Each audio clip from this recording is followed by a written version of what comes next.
மும்பை அணி பார்த்தீங்கன்னா சாம்பியன் ஆயிருக்காங்க. ஏன்னா இப்ப லேட்டஸ்ட்டா எதுவுமே கிரிக்கெட் நடக்கவே இல்ல. ஐபிஎல் கூட இன்னைக்கு தான் நடக்க போகுது. அது எப்படி மும்பை அணி இப்ப சாம்பியன் ஆயிருக்காங்க அப்படின்னு பார்க்குறீங்களா? லாஸ்ட் சண்டே பார்த்தீங்க அப்படின்னா, சையத் முஸ்டாக் அலி டிராஃபி வந்துட்டு ஃபைனல் நடந்தது. இதுல பார்த்தீங்கன்னா, மும்பை அணி வின் பண்ணி அவங்க சாம்பியன் ஆயிருக்காங்க.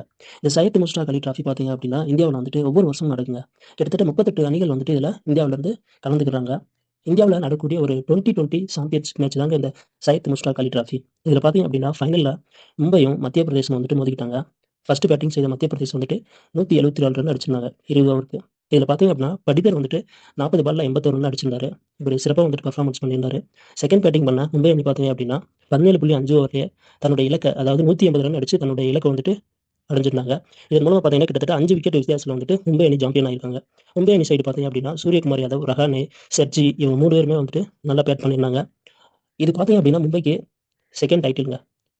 இதுக்கு முன்னாடி வந்துட்டு பார்த்தீங்கன்னா, தமிழ்நாடு அணி பார்த்தீங்கன்னா, கிட்டத்தட்ட 3 தடவ டைட்டில் அடிச்சிருக்காங்க.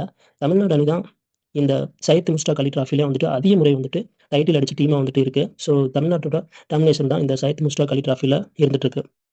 இதில பார்த்தீங்க அப்படின்னா, ஒரு பிளேயர் வந்துட்டு தன்னுடைய சொந்த அணிக்காக விளையாடுவாங்க. ஃபார் எக்ஸாம்பிள் இப்போ ஒரு தினேஷ் கார்த்திக் இருக்காரு அப்படின்னா, அவர் தமிழ்நாட்டுக்காக விளையாடுவாரு. அவரு ஏன்னா தமிழ்நாட்டை சேர்ந்தவரு. இப்போ ஒரு கர்நாடகா பிளேயர் இருக்காரு அப்படின்னா, அவங்க கர்நாடகா டீமுக்காக விளையாடுவாங்க. இந்த மாரி தான் வந்துட்டு இந்த சையத் முஸ்டாக் அலி டிராஃபில வந்துட்டு தன்னுடைய சொந்த ஸ்டேட்டுக்காக அந்தந்த பிளேயர் வந்துட்டு விளையாடுவாங்க. இதில பார்த்தீங்க அப்படின்னா, அஜிங்கிய ரஹானே பார்த்தீங்க அப்படின்னா, கிட்டத்தட்ட 469 ரன் அடிச்சு, மேன் ஆஃப் த சீரிஸா வந்துட்டு இந்த சையத் முஸ்டாக் அலி டிராஃபில வந்துட்டு இருந்திருக்காரு. ஐபிஎல் ஏலத்தில பார்த்தீங்கன்னா, எந்த ஒரு அணியுமே வந்துட்டு அஜிங்கிய ரஹானேவ வந்துட்டு எடுக்கவே இல்லங்க. ஆனா, அதுக்கப்புறம் நடந்த இந்த சையத் முஸ்டாக் அலி டிராஃபில தன்னுடைய ஃபுல் ஃபார்மையும் நிரூபிச்சு, இந்த இதிலயே வந்துட்டு மேன் ஆஃப் த சீரிஸாவும் விளங்கியிருக்காரு. ஐபிஎல் ஏலத்தில எந்த அணியும் வந்துட்டு அஜிங்கிய ரஹானே வந்துட்டு எடுக்கவே இல்ல.